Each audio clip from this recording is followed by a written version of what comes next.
The movie is set in 1920, India, Adilabad Forest. Governor Scott Buxton and his wife Catherine, accompanied by a detachment of British soldiers, visit a jungle settlement inhabited by members of the Gond tribe. While the colonizer hunts in the jungle, Catherine listens to the singing of a little girl named Mally. Singing the song, Mally puts a beautiful pattern on the Englishwoman's hand. After a while, the hunters return from the woods. Catherine shows her husband the drawing on her hand and says she would like to see this little girl on her mantelpiece. At Scott's nod, his assistant Edward tosses 2 coins at the girl's mother's feet. The British man says that the money is payment for Mally's singing. The woman picks up the coins from the ground, and Catherine takes the girl by the hand, leads her to her car and pushes her inside. Mally's parents begin to realize that the money was not paid to sing. Their daughter was bought from them. The cortege drives away. The girl's mother, using the back roads, catches up with the car in which her daughter is being taken away and throws herself on her knees in front of the car, forcing the driver to slow down. The governor gets out of the car and orders one of the non-commissioned officers in his retinue to get the trash out of the road. The sergeant puts a gun to the woman's temple, but Scott stops him, saying that the price of a bullet is higher than the woman's life, and orders him to find another way. The sergeant finds a thick bow on the side of the road, approaches Mally's mother, and stabs her in the temple. The woman falls dead to the ground. The British drive away, and the Gondars stare in horror at the bloodied head of their co-villager. A suburb of Delhi, a huge crowd of Indians surrounds a small fortified post of the British colonial army. The angry men swing the chain-link fence, protesting the arrest of an Indian liberation fighter. The chief of the post calls headquarters and asks for reinforcements, but is told that help will not arrive until 7 hours later. One of the revolutionaries throws a boulder, which flies into the premises of the post and hits the portrait of the king. The chief of the post orders his subordinates to catch the criminal from the crowd and bring him here. Rama Raju, a local cop, takes on the task. He jumps over a fence more than 4 meters high and rushes into the crowd with a truncheon in his hands. The rioters pounce Rama, throwing to the ground and beating him. Rama gets up and continues to stubbornly pursue his goal. He catches up with the rioter, drags him to the post, and takes him to his commander. The mutiny is put down. The unit commander informs his subordinates of the names of 3 officers who have been promoted to the rank of special officer for distinguished service. All 3 are British. Rama goes to his house and punches the punching bag until it bursts and sand starts to fall out of it. Then he lets out a cry of powerless rage. A representative of the Nizam of Hyderabad comes to Edward and delivers a message to him, as Scott himself has gone to Great Britain. The governor and his wife have kidnapped a little girl from the Gond tribe. He compares this tribe to a flock of sheep that have their own pastor looking after them. And if a lamb goes missing from the flock, the pastor will go to the ends of the earth for it. And when he finds the stolen lamb in the jaws of the tiger, he will knock out the tiger's teeth and take the lamb from him. Then he asks him to tell the governor that the pastor has already gone in search of Mally and that his name is Komaram Beam. The chief of police, in the presence of Edward and Catherine, orders his officers to find Beam, about whom there is no information. One of the officers says that he can do it and that he is the only person who can accomplish such a difficult task. The jungle on the outskirts of Delhi.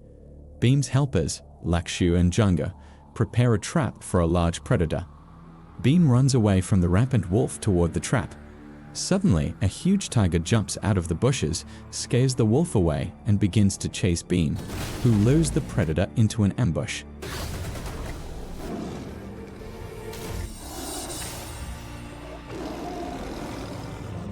The beast tries to break free, but the nimble and strong Beam fights the tiger and neutralizes him.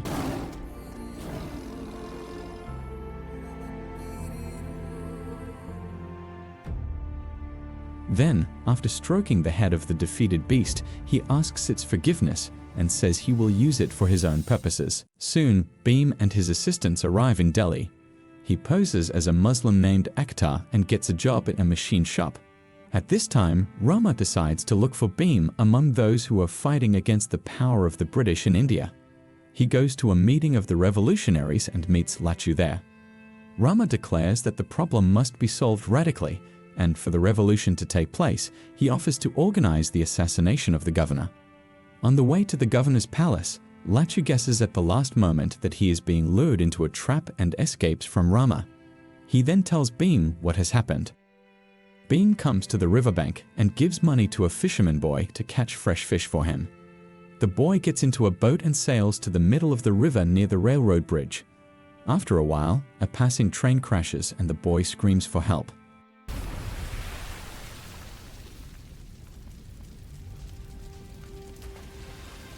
Luckily, he is seen by Bhim and Rama, who appears on the bridge. With marvelous dexterity and a series of tricks, they rescue the boy.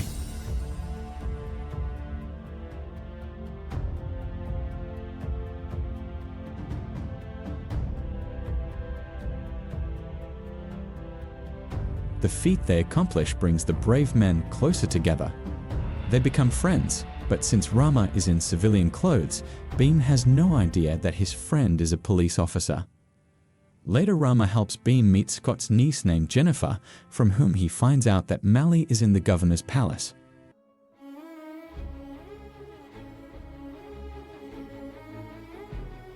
One day, Jennifer invites Bhim to her house for a cup of tea. She takes him to the governor's palace, where Bhim finds Mali sitting behind bars and promises to free her soon. Bhim finds out that in a few days there will be a grand celebration at the governor's palace, and that is when Bhim decides to free Mali. Meanwhile, Rama detains Lachu and puts him in the cellar of his house. He tortures him and demands that he reveal Bhim, but Lachu refuses to do so.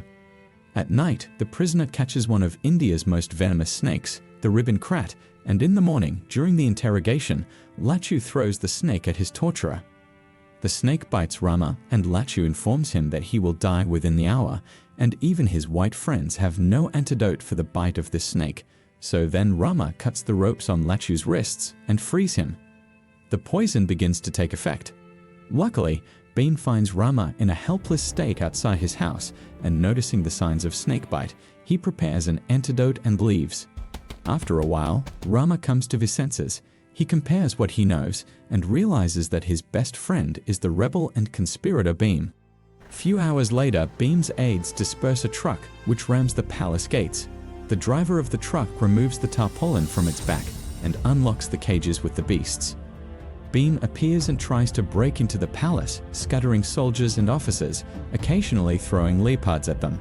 Meanwhile, a burning carriage driven by Rama pulls up to the courtyard. The carriage overturns and the burning wheel hits Bhim. He rises from the ground and is very surprised to see his friend dressed in a police uniform. Rama tells Bhim that he has been arrested, after which a fight ensues.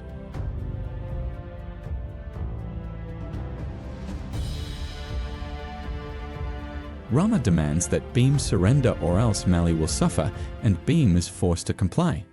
For catching the criminal, Rama is ceremoniously promoted to special officer. Rama recalls training with a wooden rifle under the guidance of his father, Commander Venkat. He wouldn't let them shoot real bullets, and once told a story about the cost of a bullet, about how Governor Scott once ordered the execution of one of the villagers, saving a bullet and finding another way to kill a rebel. After the execution, Venkat defected and returned to the village. In the morning, Venkat discovers that his son Rama has been secretly firing a rifle during the night. He wants to punish his son, but a girl named Sita intervenes and shows him the target the boy was shooting at. One day, British soldiers burst into the village and demand that Venkat surrender. In the firefight, Venkat is wounded and asks his son to shoot in his place. Rama destroys one soldier after another, and the British are forced to retreat. Venkat takes a promise from his son that he will make sure every villager gets a rifle and drive the British out. The wounded Venkat is surrounded by British soldiers, but Rama shoots the dynamite sticks on his father's belt and the explosion occurs. Sometime later, Rama writes a letter to Sita. He informs her that he is now serving in an armory and that he will soon be assigned to deliver a shipment of weapons to an area of the country. After a severe beating, Scott orders Bhim's execution 2 days later.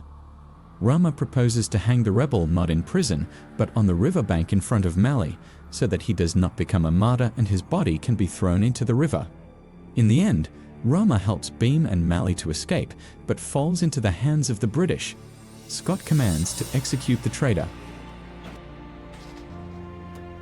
After a while, Sita meets Bhim and Mali, helps them escape from the police, tells them what Rama is really planning, and convinces Bhim to save his friend. Bhim infiltrates the barracks where the prison is located.